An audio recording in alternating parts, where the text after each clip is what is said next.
Hello बच्चों, good morning. मयूर novels के YouTube channel पर आपका स्वागत है। 2 चैप्टर हम अभी वीडियो में पढ़ चुके हैं, रासायनिक अभिक्रियाएं और कुछ प्राकृतिक परिघटनाएं। नेक्स्ट चैप्टर है अपना प्रकाश या लाइट। प्रकाश के बारे में आप जानते हो, प्रकाश या लाइट वह एक प्रकार की ऊर्जा है जो हमारे को देखने की शक्ति देती है, क्षमता प्रदान करती है। हम प्रकाश की उपस्थिति में ही विभिन्न वस्तुओं को देख पाते हैं।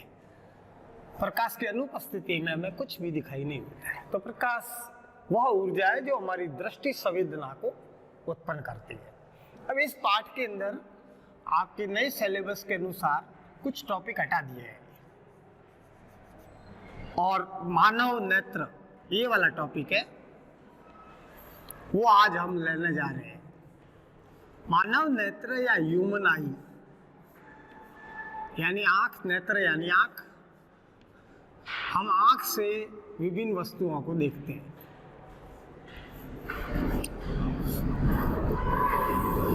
आंख एक बहुत ही महत्वपूर्ण ज्ञानेंद्रिय है जो हमें बाहरी दुनिया का आभास कराती है। हम उन्हें देखते हैं, समझते हैं।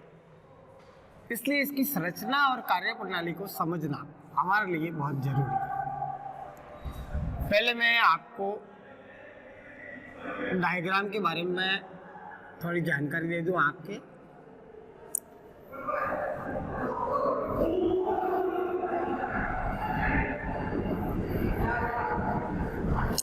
हमारी आँख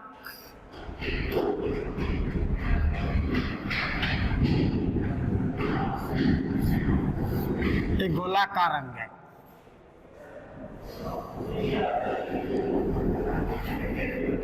पूरी आंख एक गोल अंग के रूप में होती है।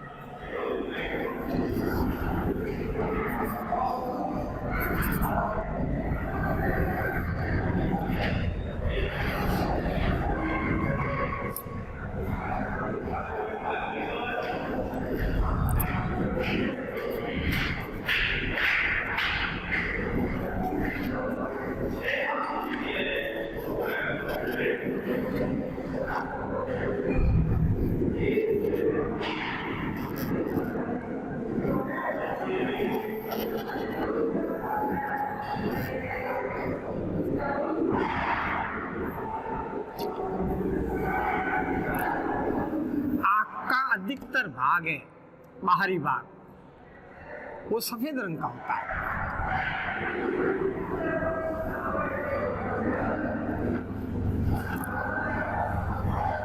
यह आंख 2 पलकों से सुरक्षित रहती है।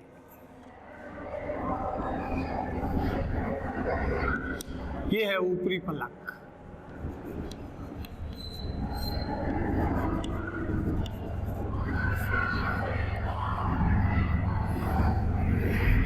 और ये है निचली पलक।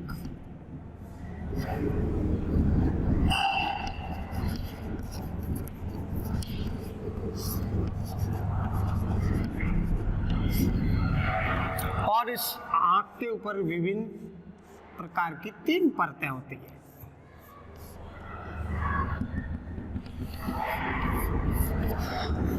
आंख का बाहरी उभरा हुआ जो भाग होता है, पारदर्शी भाग, इस उभरे हुए पारदर्शी भाग को कॉर्निया कहते हैं। और इसी कॉर्निया से जिस वस्तु की तरफ हम देखते हैं उस वस्तु से आने वाली प्रकाश की किरणें आंख में प्रवेश करती है और हमें वो वस्तु दिखाई देती है। कॉर्निया के पीछे की तरफ मांसपेशियों का एक पर्दा होता है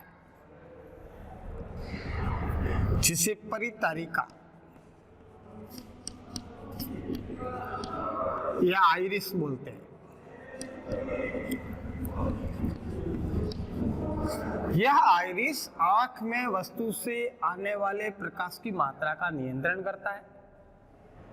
और इसके अलावा इस आइरिस का जिस प्रकार का रंग या कलर होता है वैसे ही हमारी आंखें होती है।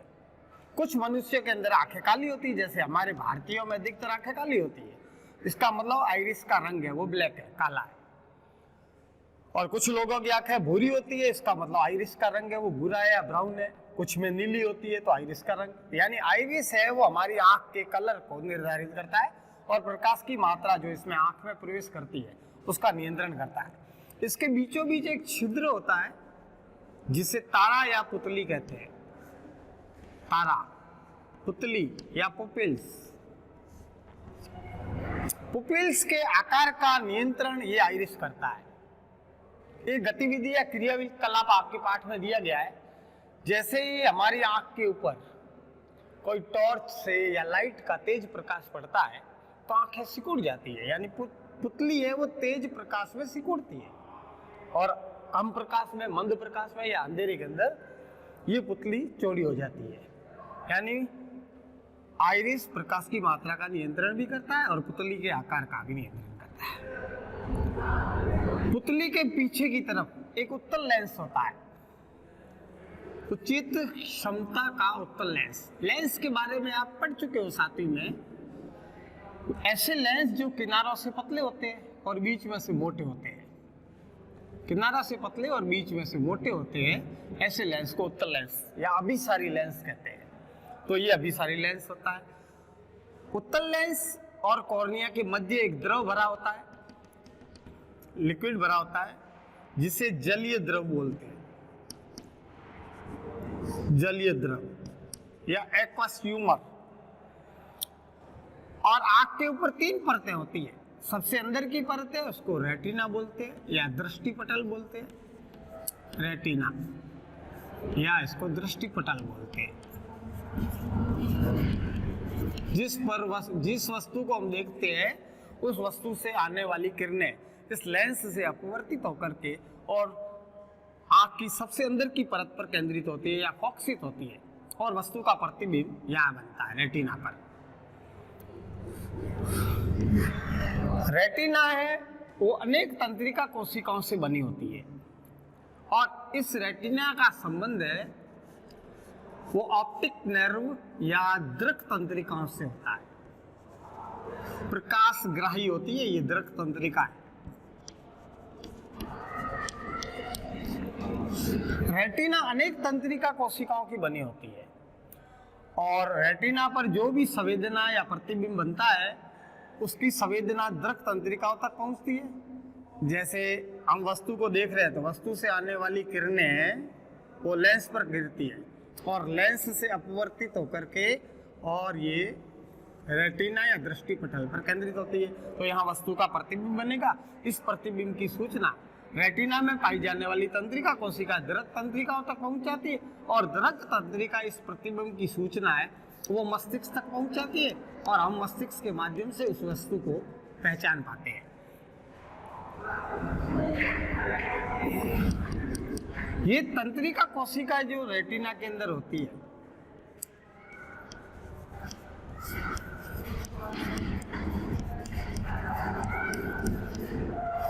ये 2 प्रकार की होती है। एक तो होती है शंकु, दूसरी होती है शलाकाय। शंकु नाम की तंत्रिका कोशिका है वो तेज प्रकाश में सुग्राही होती है, यानी तीव्र प्रकाश में भी हमें देखने की क्षमता प्रदान करती है। तीव्र प्रकाश में सुग्राही होती है और इसके अलावा यह विभिन्न वस्तुओं के वर्ण या रंगों की भी पहचान कराती है। शलाकाय है वो मंद प्रकाश के अंदर सुग्राही होती है, मंद प्रकाश में।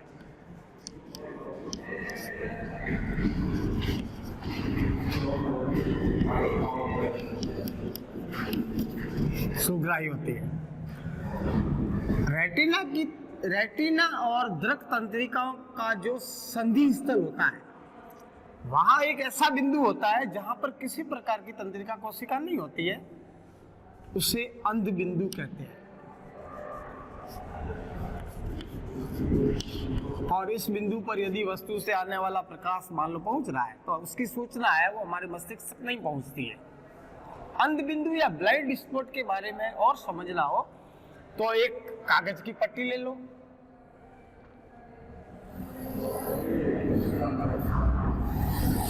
और यह पट्टी लगभग 6 से 8 सेंटीमीटर चौड़ी होनी चाहिए, 6 से 8 सेंटीमीटर लंबी होनी चाहिए। इसके एक तरफ क्रॉस का निशान बना दो, ये आपके क्रियाकलाप किताब में दिया गया है, और एक तरफ बिंदु या स्पॉट बना दो। अब इस कागज की पट्टी को बीच में से पकड़ना है, बीच से, और अपने हाथ की दूरी के बराबर इसको रखना है। अब हम अपने बाएं नेत्र को बंद करते और अपनी नजर को क्रॉस की तरफ रखते हैं। बाएं नेत्र को बंद करना है बाएं हाथ से, और नजर है हमारी क्रॉस पर होनी चाहिए। और इस पट्टी को धीरे धीरे हम पास में लाते हैं और नजर को क्रॉस पर स्थिर रखते हैं। तो एक दूरी ऐसी आती है जब हमें गोल बिंदु दिखना बंद हो जाता है। अब ये इधर की तरफ करेंगे, दाईं ओर, दाएं नेत्र को बंद करके पट्टी को इस हाथ से पकड़ लेंगे और हमारी नजर को स्थिर रखेंगे बिंदु पर, और हम पट्टी को धीरे धीरे आंख की तरफ लाएंगे। तो एक दूरी ऐसी आएगी जब ये क्रॉस का चिन्ह दिखना बंद हो जाएगा, यानी ये क्रॉस का चिन्ह और ये बिंदु दोनों गायब हो जाते हैं, अदृश्य हो जाते हैं, हमें नहीं दिख रहे। यानी आंख पर कोई ऐसा बिंदु है जहां से सूचना मस्तिष्क तक नहीं जा रही है, इसे अंध बिंदु कहते हैं।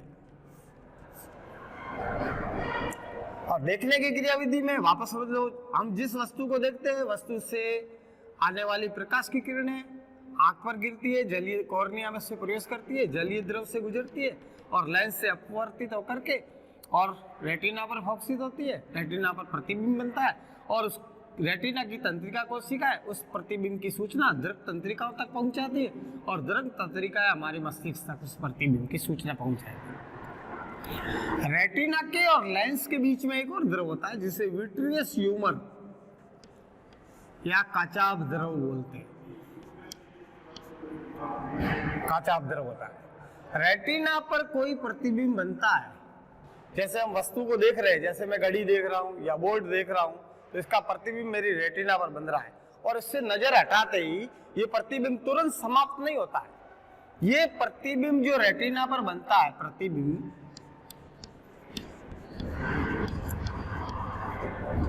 ये तुरंत समाप्त नहीं होता है,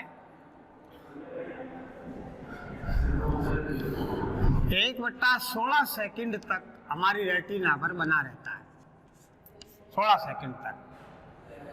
इसका अर्थ है यदि कोई वस्तु गति कर रही है, चलायमान है, उस वस्तु के 1 सेकंड में 16 या इससे अधिक प्रतिबिंब बनते हैं, तो वह वस्तु हमें चलचित्र की भांति नजर आती है। चलचित्र या सिनेमा, जिसमें हम पर्दे पर चित्र देखते हैं, वो कुछ नहीं है, उसमें कुछ भिन्न भिन्न और अनेक चित्र होते हैं। उन चित्रों को 24 चित्र प्रति सेकंड, 24 चित्र प्रति सेकंड, जो 16 से अधिक है, तो 24 चित्र प्रति सेकंड के हिसाब से व्यवस्थित क्रम में प्रक्षेपित किया जाता है पर्दे पर, और तब वो हमें चित्र है वो चलते फिरते चलायमान नजर आते हैं। इसके लिए भी एक क्रियाकलाप दिया गया है। एक वर्गाकार गत्ता लेते हैं, ये वर्गाकार गत्ता,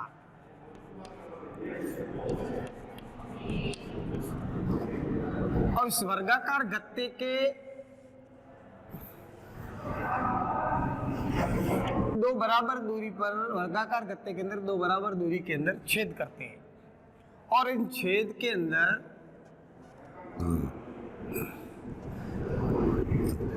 एक धागा फंसा देते हैं दोनों तरफ से। अब गत्ते के एक तरफ कबूतर या कबूतर का चित्र चिपका देते हैं, किसी पक्षी का अन्य का भी चित्र चिपका सकते हैं कबूतर की जगह।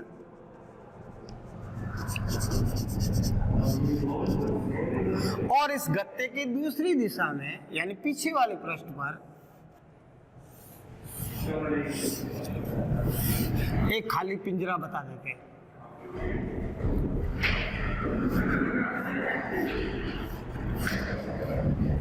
और अब हम इस धागे में ऐंठन डालते, धागे को मरोड़ते और फिर इसको एकदम यूं खींचते हैं तो ये तेजी से घूमता है और ये पक्षी है वो इस पिंजरे के अंदर नजर आता है।